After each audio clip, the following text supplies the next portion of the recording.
बहुत समय पहले की बात है। मगध के एक छोटे से गांव में एक निर्धन किसान अपने परिवार के साथ रहता था। उसका जीवन कठिनाइयों से भरा हुआ था। कभी खेत में सूखा पड़ता तो कभी वर्षा सब कुछ बहा ले जाती थी। वह दिन भर परिश्रम करता, लेकिन रात होते ही चिंता और डर से उसकी नींद उड़ जाती थी। वह सोचता रहता था कि कल क्या होगा, परिवार को भोजन कैसे मिलेगा और अगला मौसम कैसा बीतेगा। एक दिन वह किसान राजगृह गया, जहां भगवान गौतम बुद्ध का प्रवचन हो रहा था। वह भी भीड़ के पीछे खड़ा होकर सुन रहा था। प्रवचन के बाद जब लोग जाने लगे तो किसान बुद्ध के चरणों में गिर पड़ा और बोला, भगवान, मैं बहुत थक चुका हूँ। जीवन की चिंता मुझे सोने नहीं देती।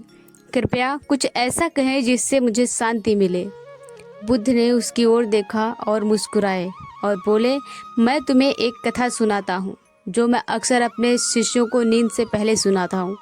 ध्यान से सुनो। एक समय की बात है, एक राजा था जो बहुत बड़ा राज्य चलाता था। उसके पास सब कुछ था, धन, ऐश्वर्य, सेना, सेवक और अपार शक्तियाँ। लेकिन एक रात वह अचानक चौंक कर जाग गया। उसने अपने सेवकों को बुलाया और कहा, मुझे नींद नहीं आती। मुझे ऐसा लगता है कि मेरा राज्य मुझसे छिन जाएगा। राजा ने अपने दरबारियों से उपाय पूछा, लेकिन किसी के पास कोई उत्तर नहीं था। तभी एक वृद्ध भिक्षु उनके महल में आए। राजा ने उनकी बातों को सुना और पूछा, तुम तो भिक्षु हो, क्या तुम्हारे पास भी चिंता नहीं होती? भिक्षु ने शांत स्वर में उत्तर दिया, राजन, जब मैं जंगल में साधना करता हूँ तो मेरे पास न राज्य है, न चिंता, न भविष्य का डर, न भूतकाल का बोझ। मैं केवल वर्तमान में जीता हूँ। मेरी नींद गहरी होती है क्योंकि मैं कुछ खोने के डर में नहीं जीता। राजा यह सुनकर स्तब्ध रह गया। उसने सोचा कि जो व्यक्ति कुछ भी नहीं रखता वही सबसे अमीर है, क्योंकि उसे खोने का भय नहीं होता।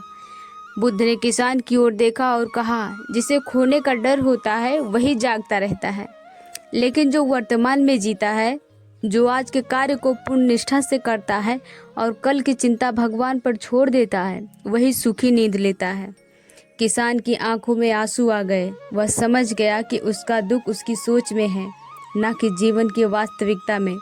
उसने बुद्ध को प्रणाम किया और घर लौटकर पहली बार चैन की नींद सोया। बुद्ध मुस्कुराए।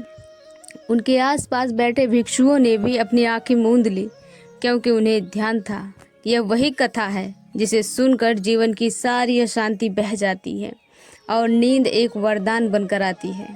इसलिए कहा जाता है कि गौतम बुद्ध रात में यह कहानी अपने शिष्यों को सुनाया करते थे, ताकि वे सोने से पहले अपने भय, लालच और मोह को त्याग सके और एक शांत निर्मल नींद को अपनाकर आत्मा को विश्राम दे सके।